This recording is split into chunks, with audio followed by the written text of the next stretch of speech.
Stay right here because Let's Go Shopping with Bev is up next on the station that leaves no listener behind. KCAA and KCAA Internet Television, the station that leaves no listener and no viewer behind. Hello and welcome to Let's Go Shopping with Bev. This show brought to you by Starflight Entertainment. Music by Dr. Bombay and the Blue Machine Band. Song title, Living in Paradise. Now here's Bev. Well, welcome to the show, everybody, and I hope everybody's doing good out there. And yeah, it's a little hot, but get used to it. It's going to get hotter. Yeah, it really is. Somehow we got to figure out how to get a bigger air conditioning in our vehicles. You know, we really do. And the best thing I can tell you right now, since the heat is coming, is make sure you maintain your vehicle. Take it in, check all your fluids, check your brakes, everything else from A to Z in that vehicle. And always make sure in the back, in the trunk, the back of the car, wherever, have some water, have some snacks for the children, have a couple of chairs, an umbrella, and a blankie. Why? Because if you break down on the freeway or somewhere out, wherever it is, if you break down, get off the road as fast as you can and get the family and the animals out of the vehicle and sit somewhere off the road. And that's why the umbrella, the chairs, and the blankies come in. And then have the snacks for everybody in your vehicle and have some water. And eventually the Highway Patrol or AAA will come on down and help you out. But take the moment and double check that vehicle because now's the time you're going to be using that air conditioner 24/7 and you don't want that puppy to go ba-boom. So, you know, just keep it in mind. And our guest today, bum-ba-dum-ba-dum-ba-dum, guess who we have back? They didn't guess. I guess we got to tell them, huh? Right. We have the boys from PC Care. Yes, their computer doctors are back in the house, and it's Josh and Ray, and they have some more information about the do's and the don'ts on your computers so it doesn't get sick with a virus like mine did. I had to take it down there, and they did good surgery on it. She's happy now. She's back home. And then also we are going to be talking to Gail from Anna's Linens. And you really got to listen up on that. Well, listen up on all of them, but really on that one because we're talking about an event that's coming up in June that you do not want to miss. And then we have some surprises towards the end of the show. So without further ado, what I want to do right in the beginning is let you know the phone lines are open, 888-909-1050. That's 888-909-1050. We got more tickets from our good friends at the California Theater.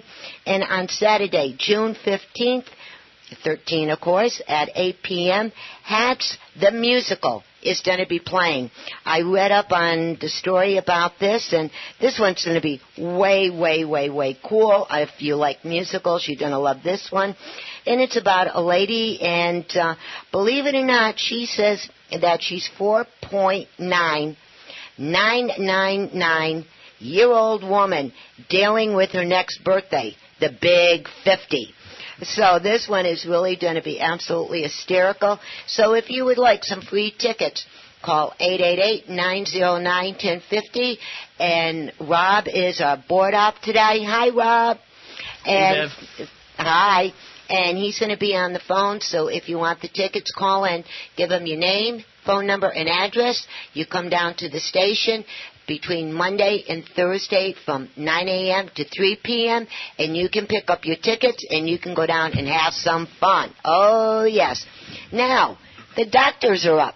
Okay, docs, what should we be looking for? Well, there's a couple of things. One of the things, which is just basic good practice, is anytime you see like an email or any types of links, even on the internet, if you hover over the link to save yourself from making sure, to make sure you have the right website that you're trying to get to. Say, for example, if I'm looking for, if somebody says, hey, you get an email that says you have to pay for your AAA is expired, or if something's going on, one of your bills is due. And normally what happens is they generically send all this stuff out to where, they're looking for a certain market. So they're saying, okay, well, not everybody has AAA, but the majority of people that will respond to this have, A, B, or C, whatever they have. So they'll send you a link, and if you hover over it, you want to make sure that it has the exact same address as what you normally are used to going to. So if I go to whatever banking site I go to or whatever I would go to, you want to make absolutely sure that that matches what it is. So that way, if it's some sort of a, shopthis.com or whatever it would be, you want to make absolutely sure that you're not going to click on that, because most of the time it may not seem like you won't know that you're going to get a virus right then as soon as you click on it. Usually what happens is it's something working in the background, and over the course of anywhere between 5 minutes and 3 or 4 days later, all of a sudden you're getting these weird emails, or you're getting something. They're getting information, basically, is what they're trying to do. And, sometimes you may even run into one of the bigger viruses that we've seen lately is the wonderful little FBI warning deal that tells you, hey, you've got this you've gone to this website, or you've gotten all this weird stuff on your computer, and the FBI's locked down your computer, so you need to pay money to unlock it. The problem I have with that is there's two. There's a fake one that doesn't really lock down your computer, and it's more of a virus.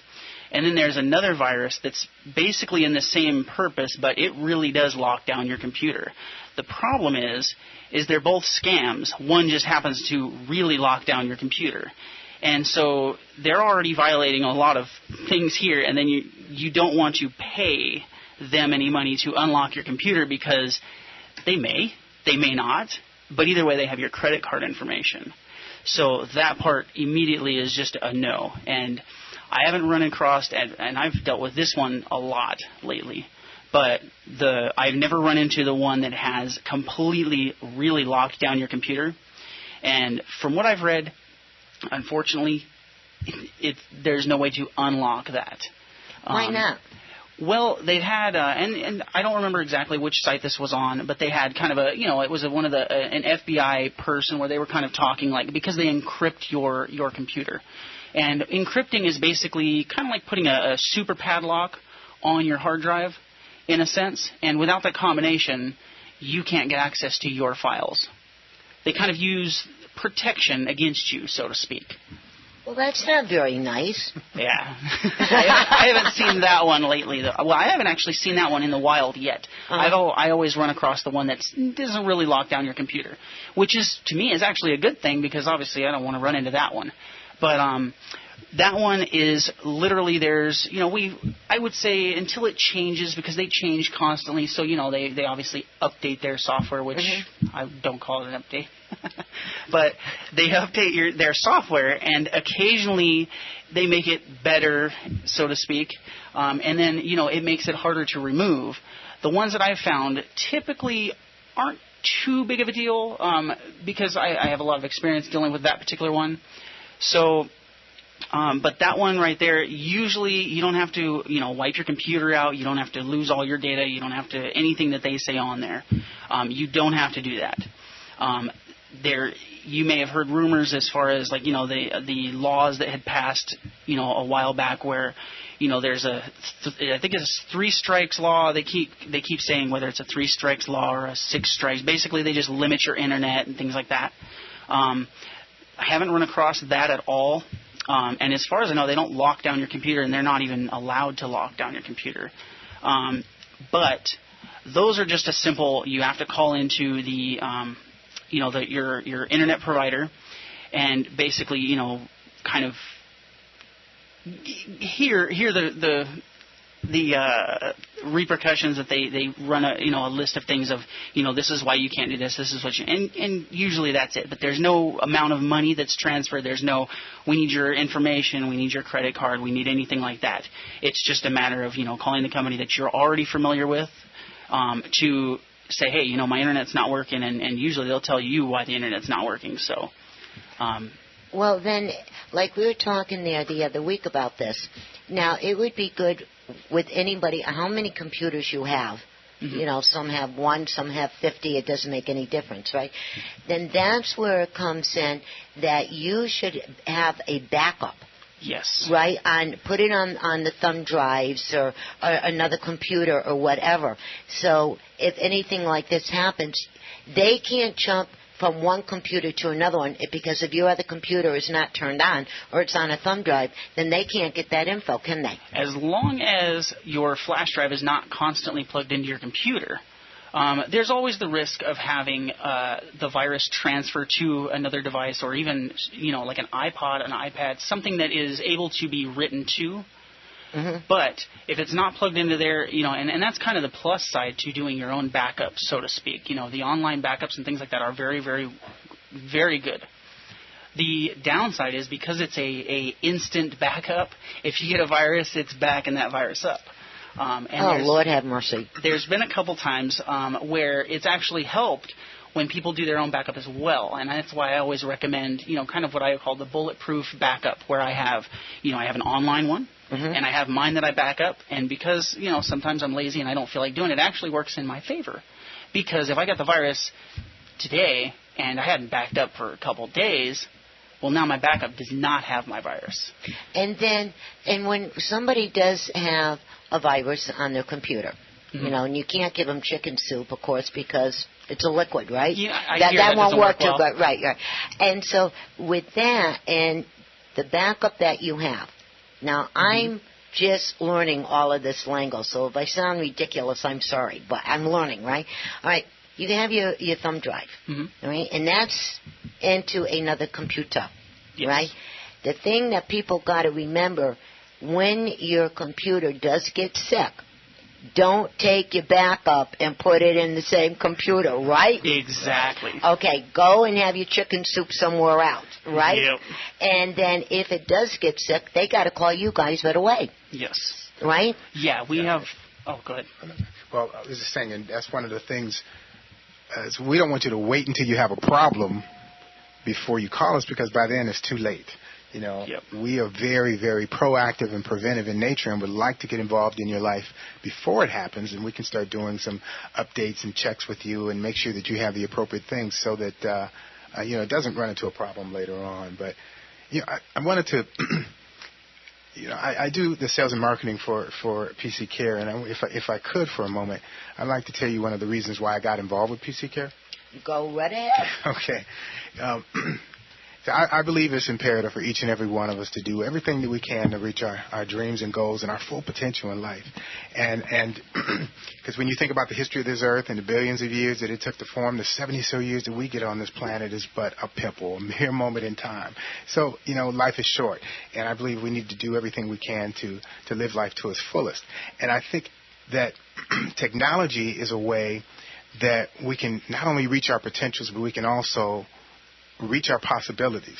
And I think that through working with Josh, and with PC Care, when we say that we care about making your life easier, we care about helping you to access your technology and to use it in a adequate and efficient way, because when you do that, then potentials are unlimiting, and things are there's possibilities that are endless.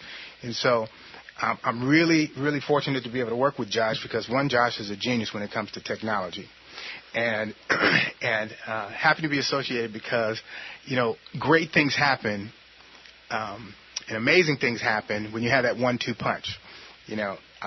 For instance, Walt Disney, said that he would never have been successful if it wasn't for his brother Roy. Mm-hmm. While Disney had the dreams, and Roy knew how to get the things done. He knew how to bring the things to life. There was Martin Luther King, who led with a dream, and many people followed him with that dream, mm-hmm. but it was Ralph Abernathy who knew how to make that dream come to life. Well, Josh and I have a lot of dreams with regard to technology and so forth, and I think that I have some dreams with technology that he knows how to bring to life, and I think you're going to hear a lot from us with regard to PC Care in terms of things that are going to happen in the future, and giving you some tips about how to avoid some of the problems and make your life easier, but as well as we want to talk a little bit later about our school Computers for School program. Oh, we're definitely going to talk about that. Yeah. And our preventive maintenance.